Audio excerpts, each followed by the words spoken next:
All right, good morning, everyone. Thank you so much for joining us today. My name is Kelly Round, and I am the career coach here in the LSU Oland Career Center, and we're so excited to be talking to you about resumes and cover letters this morning. And so with that, let's go ahead and jump into the conversation. So in terms of resumes, we want to be able to create essentially your personal brand. You want to think about your resume as building out your personal brand. This is what employers and graduate programs are going to be seeing as your applications come through, regardless of what you're applying to. And so in thinking about your personal brand, it's important to think about these different questions as you are tailoring your documents. You're creating your resume, your cover letter, and even in conversations as you're answering those questions of, tell me about yourself, or where do you envision yourself in this profession? And so in thinking about your personal brand, you want to ask yourself these questions. So who are you as a person? What are you passionate about? Who are you currently as a professional? What are the things that you've been doing that have led up to this opportunity in which you're applying to? Where do you envision yourself as a professional? So not only here in the now, but what types of industries or types of employers do you envision yourself applying to in the future? What makes you unique and authentic? So all of you have different experiences, different interests. And so how can you best showcase that in your resume?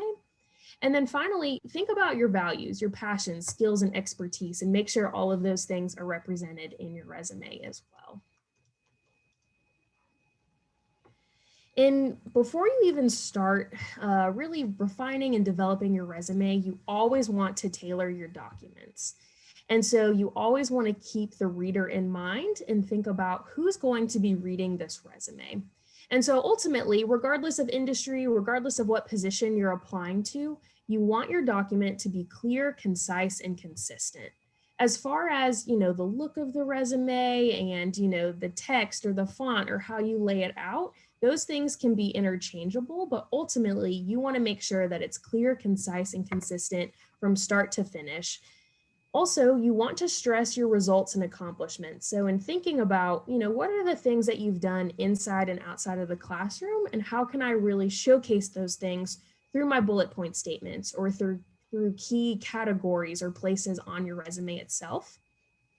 You always want to make sure that you're demonstrating contributions that you can make to this organization that you are applying to. And once again, that ties back to keeping your resume tailored to the reader. So if you're applying to a certain industry, you want to think of, okay, what would be important and impactful for this industry, and how can I go about showcasing that on my resume? And so it's helpful to remember these things of staying focused, relevant, and purposeful.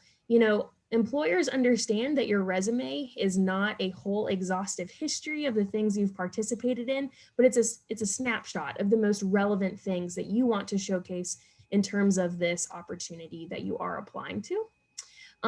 Also, you do want to think about, essentially your resume should be one page.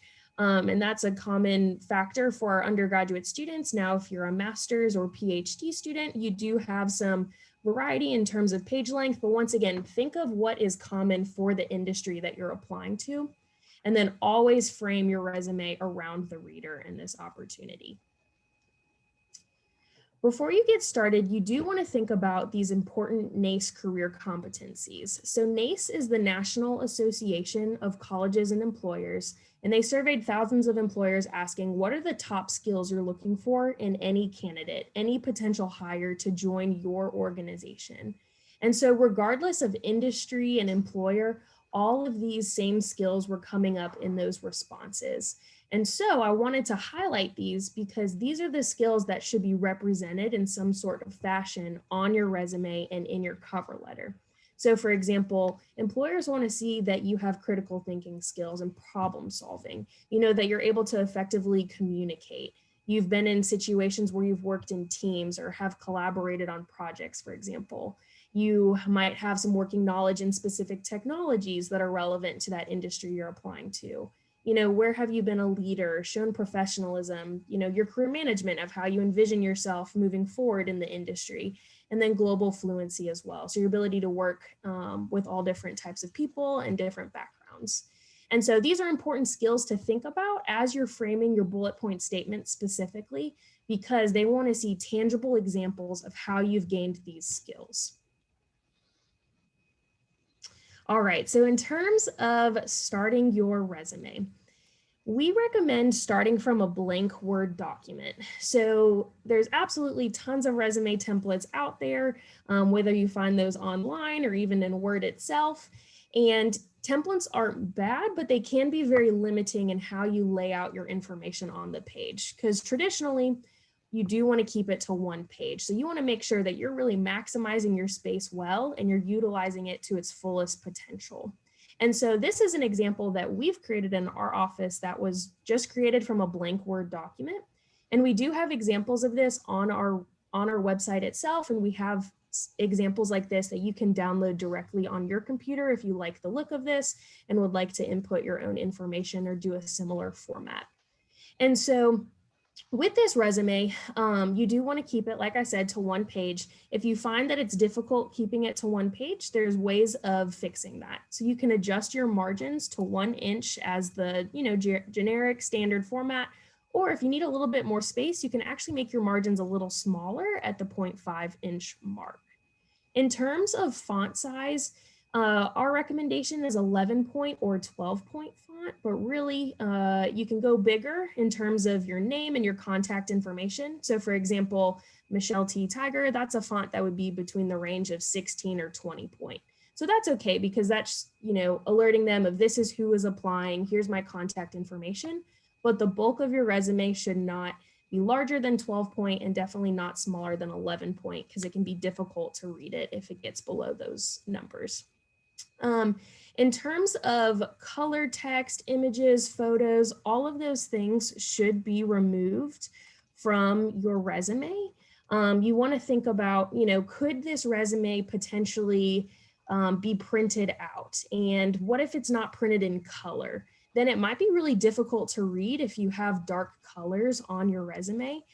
So it's hard to know, like, what's the format that the employer will be looking at your resume. So to play it safe, we recommend just utilize the traditional black and white text so that it pops off the page. And, it's not distracting in any means either. Because as part of your personal branding and image, they want to see your experience and let that speak for itself, as opposed to all these distractions with potential images or photos.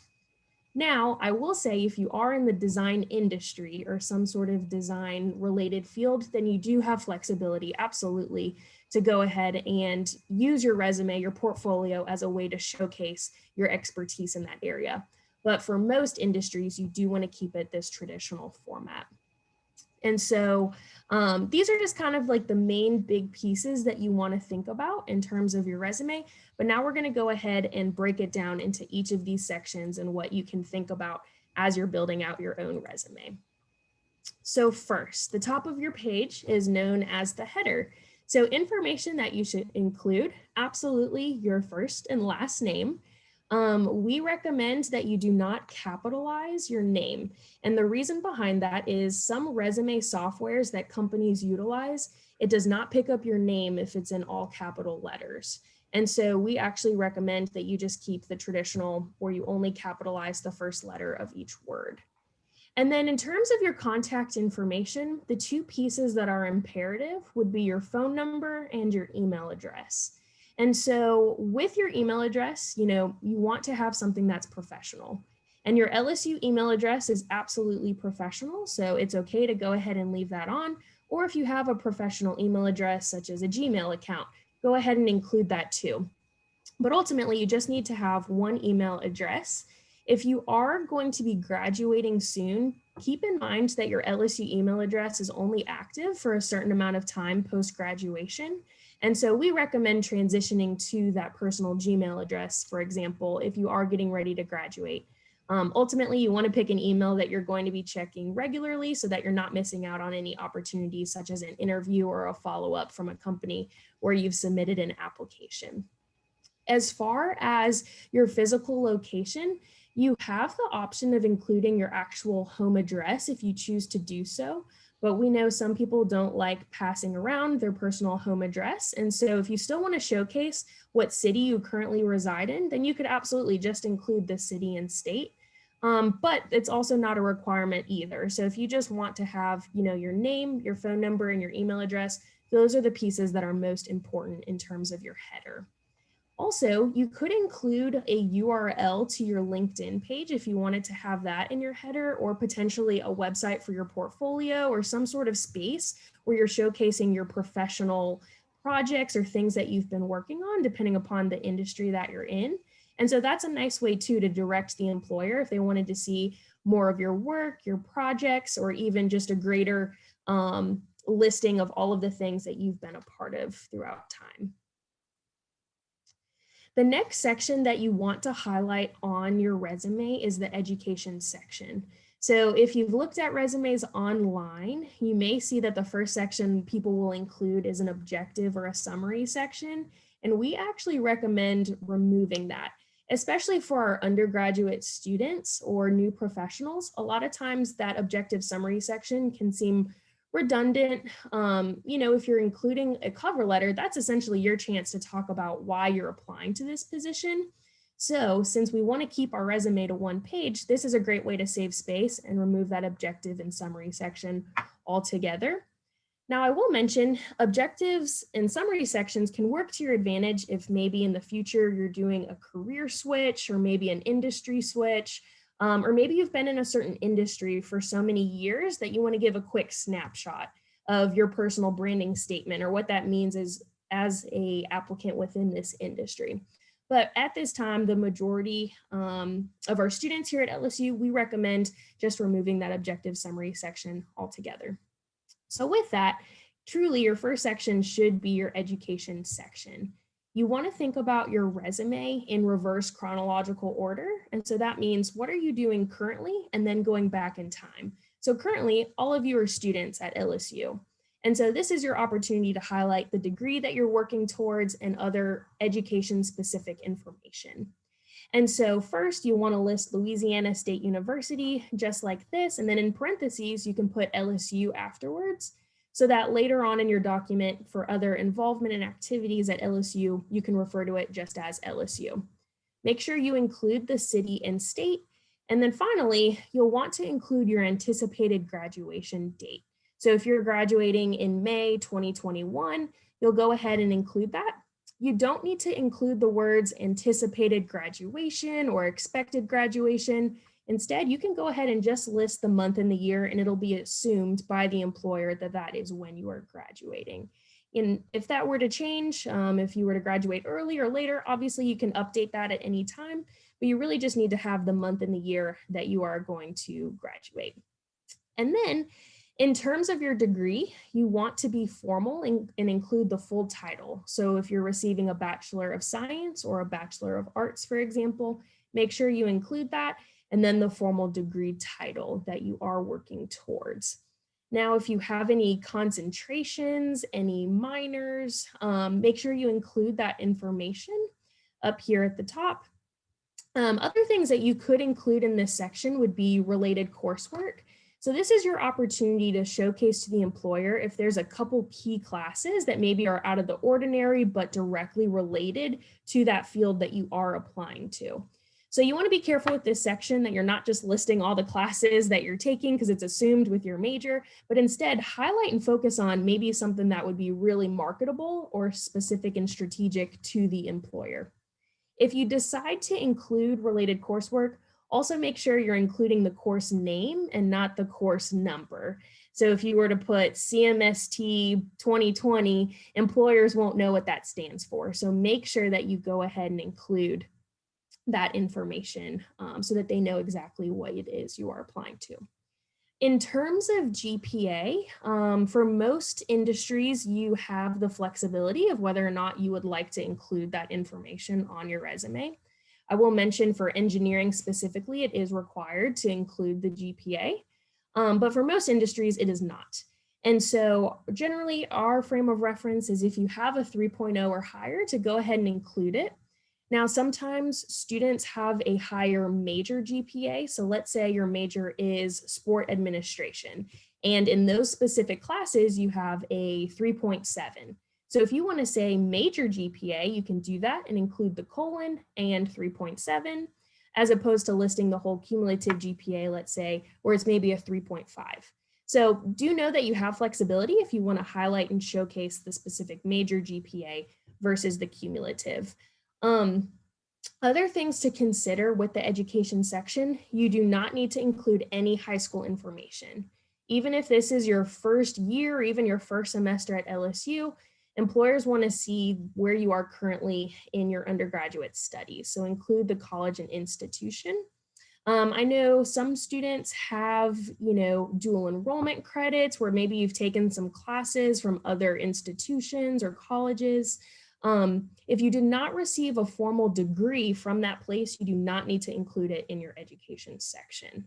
And then obviously, if you're currently a master's or a PhD student, make sure you're including where you've received each of those degrees all the way up through your undergraduate. So these are some pieces that you can absolutely include in the education section. Now, the bulk of your resume is going to be the experience section. And so some people will choose to have one general experience section, and that can encompass, activities you've been involved with, leadership roles, part-time jobs, internships, etc. Or you could decide if you would like to have different sections for those different opportunities. And so ultimately, if you decide to have one section or have three sections, for example, make sure that it's clear, concise, and consistent. So you can see in this example, we have the title listed, the date range that you either have participated in this event or if you're currently working there, and then the organization or employer, and then the city and the state. So you want to make sure that you have the same format for each of your sections so that it's very easy for the reader to follow along and quickly pull out these pieces of information to see your past experience. And so in terms of different section headers, you could do a general experience, or if you wanted to say related experience, that signals to the employer of, hey, I'm going to show you direct correlation of experiences that I've had that would be related to this job I'm applying to. If you wanted to be so specific and say, engineering experience, or where it's focused on an industry, you can do that. Or if you even wanted to be more broadly but focused around skills, you could say leadership experience or volunteer experience. You have a lot of flexibility, and it really just depends on each of you and your own past experiences. And so in terms of experience, like I said, that encompasses a lot of things. So jobs, internships, volunteer work, campus activities, study abroad, research, even if you've done semester-long projects or a capstone course with your major, if you're, doing a thesis project, leadership roles, etc. And these are all relevant things to include on your resume. Now, with your experience, whether you have one section or multiple, you do want to create bullet point statements to talk about what you were doing in these roles. So if we think back to earlier in the presentation where I was talking about those NACE career competencies of leadership, working with others, critical thinking, this is where you're showcasing how you have gained and refined those skills. And so in terms of building out your bullet point statements, it's helpful to think about it in this formula of action verb plus what you did plus outcome and reason. So this is a great way to provide a nice and thorough bullet point statement, but without being too wordy or not providing enough information, because the reader of your resume wasn't with you in each of these settings. So they want to have a clear picture of what exactly was your role in the day-to-day function in these positions. And so something else to think about, you do not want to include personal pronouns. So you don't want to think of these as normal sentences, like you would be writing in an email or even in a paper for class, but these are action verb bullet point statements. And so with these sections, you want to make sure anything that you're showcasing in the experience section, you want to have at least 2 bullet point statements for each activity. Now, that doesn't mean you can't have 5 bullet point statements or 4. You just want to make sure that you have at least 2 that you can talk about some different tasks that were involved in those positions.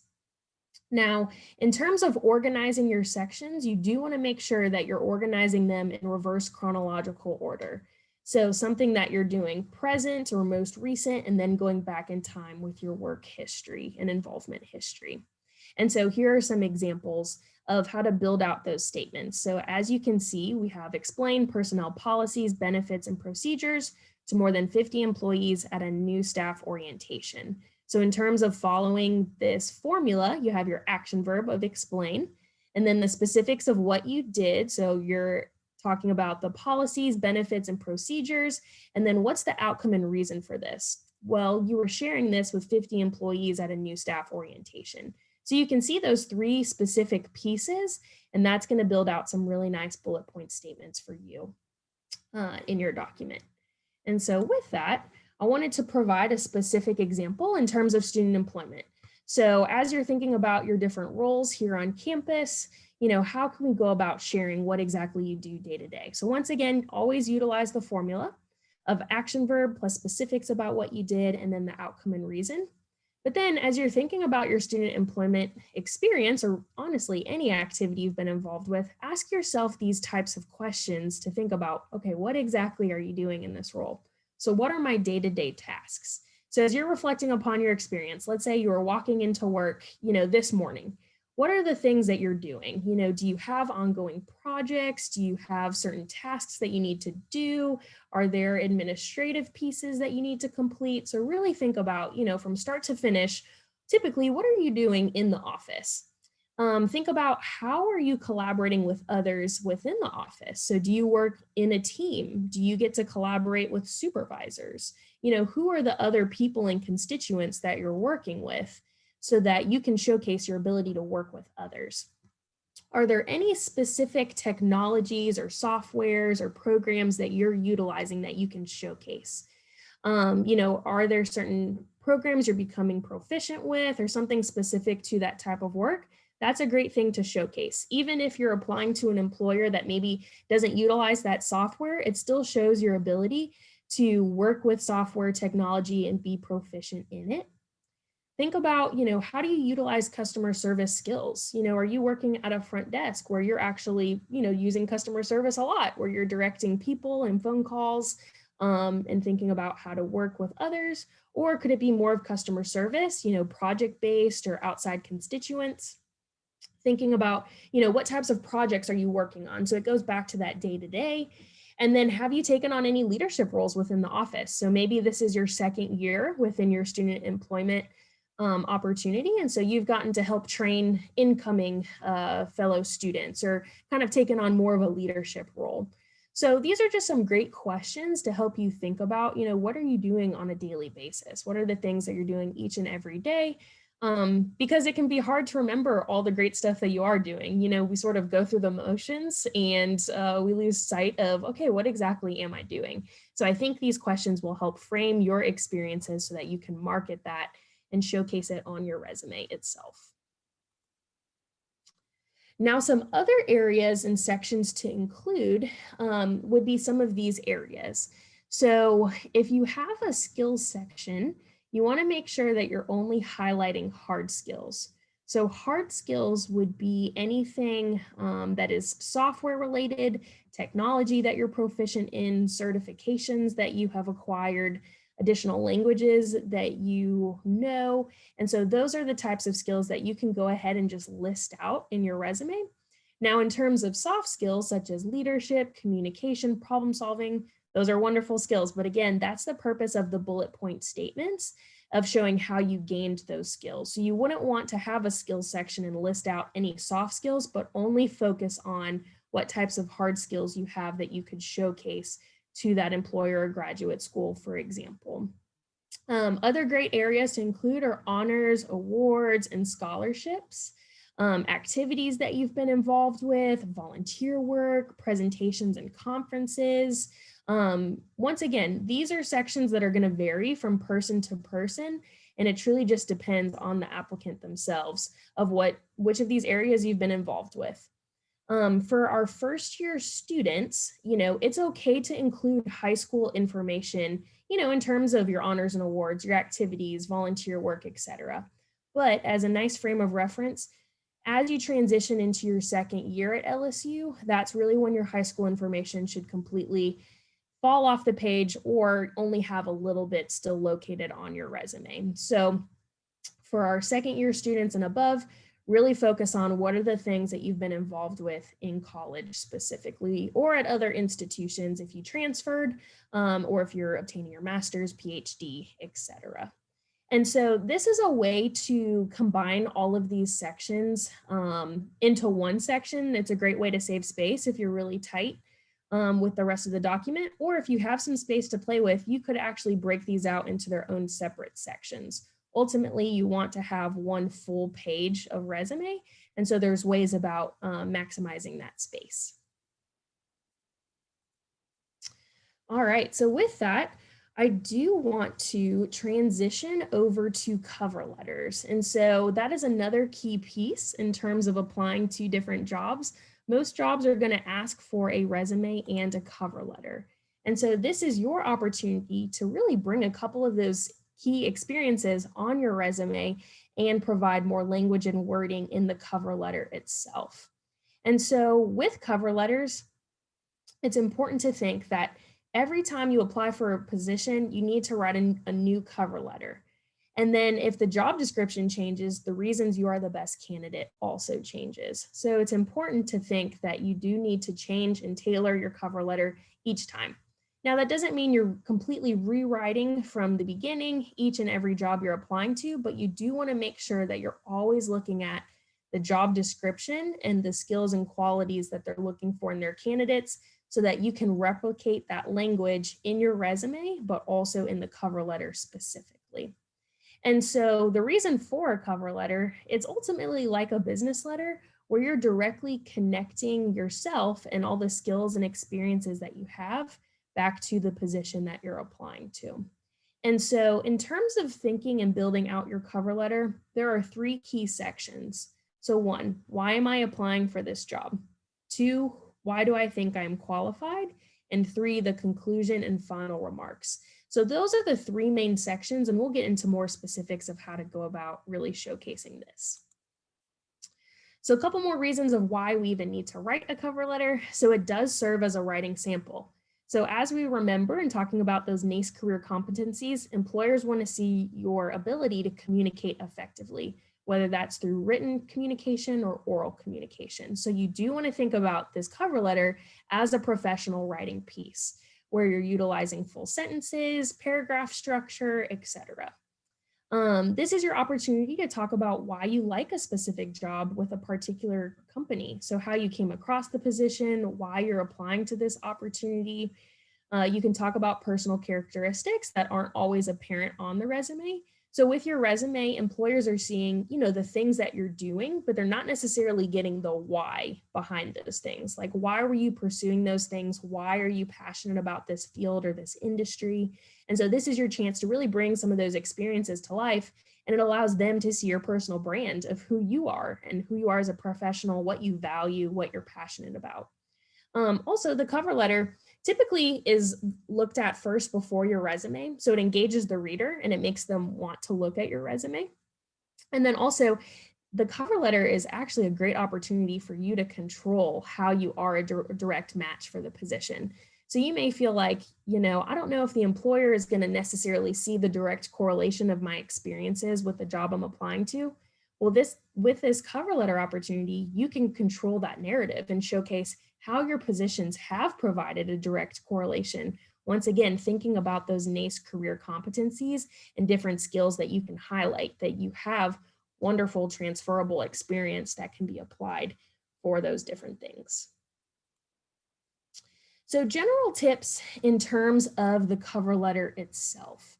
And so like your resume, you do want to keep your cover letter to one page. You want to think about this as a formal letter. And so here's an example of just a brief outline of how to go about structuring your cover letter. At the top, you'll see different examples of cover letters, either online or as you've been doing your research. You can include the same header from your resume directly on your cover letter to have a consistency across the application itself. Or if you wanted to include your contact information in the top left-hand corner, right above where you're addressing the letter to, you have that flexibility as well.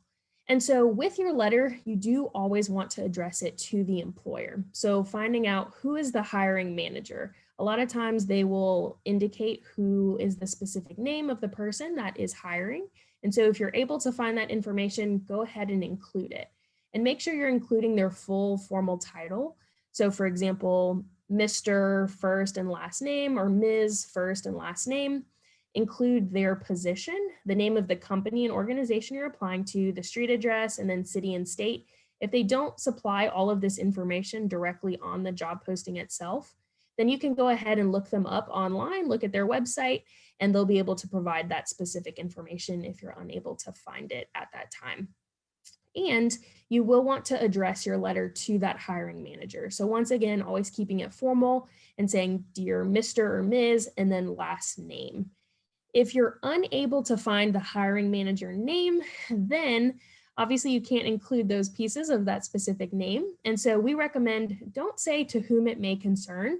It seems almost kind of vague and not tailored and specific. So instead, we recommend saying, dear hiring managers with LSU Lind Career Center, for example, if you were applying to a position within our office.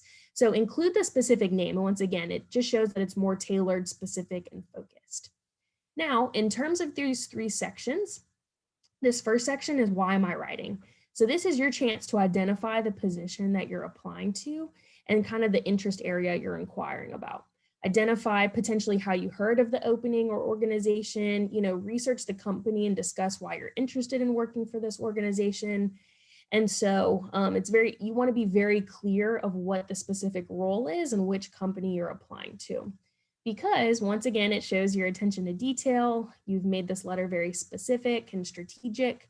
But 2, let's say this company is hiring for multiple positions at the same time. You want to make sure that it's very clear for which position you are applying to. Now, the second section, this is the main bulk of your cover letter. So this is who am I and why should you hire me? So this is your chance to reflect on your resume and your past experiences and think about, okay, what are essentially 1 or 2 or even 3 of your strongest qualifications or experiences, and how do these relate to the needs of the employer? If you're not quite sure, which of my experiences are the most important, look at the job description again, see what are the main skills or experiences that they're looking for, and then as you're reflecting on your resume, you might find, oh, my student employment position at LSU is a great correlation. Or maybe a past internship you've had, or even, experience in the classroom or outside the classroom. It really just varies depending upon your experience and what you're applying to. But think about what would be a direct correlation. You do want to be careful with this section that you're not just restating your resume. They're going to see quick bullet point statements of what exactly you did. So it's okay to talk about, briefly what you did in those positions, but then take it a step further and share what's the why. Why would this be beneficial to this company or to this employer that you are seeking out? And so that's just a nice, kind of frame of reference. You're not limited to just 1 paragraph. You'll see here in this example that it's broken down into 3 paragraphs, but you could break down that second section into 2 paragraphs or potentially even 3. But once again, be careful that you're keeping your cover letter to 1 page. And then finally, this third section is your next step. So this is always a very quick paragraph. You're really just sharing final next steps, thanking them for their time and consideration, and just kind of that wrap up language. And then finally, you do want to sign your cover letter. So including, sincerely or best, something like that. And then your name, first and last. Something you could do if you wanted to have that nice handwritten signature on there, if you wanted to avoid having to sign it and scan it to yourself each and every time you apply to a new opportunity, you could, sign a blank piece of paper and then scan that to yourself, and you can save your signature that you can just cut and paste on each new cover letter. So that's an easy way to do that. So this is an example of those 3 different sections laid out with the cover letter. So once again, just kind of going more in depth, but this provides actual language and wording of how you can go ahead and incorporate your experience within the cover letter. So here you'll see, instead of including the same header from their resume, they went ahead and just put their contact information in the top left-hand corner with the date that they are applying to. And then they found Mr. Knight's contact information, the company that he's working for. And then here in this first paragraph, being very clear in what opportunity you are applying to and with what company.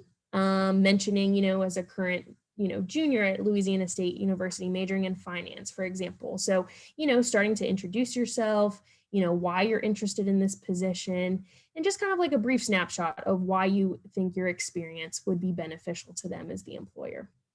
Then the next big part is really talking about specific examples. So here we have this individual talking about their coordinator position within career services, but then in the next paragraph, they're talking about their ability to multitask, balancing school with other commitments. And then finally talking about, being a team player and active contributor to this program or to this job that they're applying to. So once again, always refer to the job description itself and see what are the key skills and qualifications that they're looking for so that you can help frame your cover letter for that.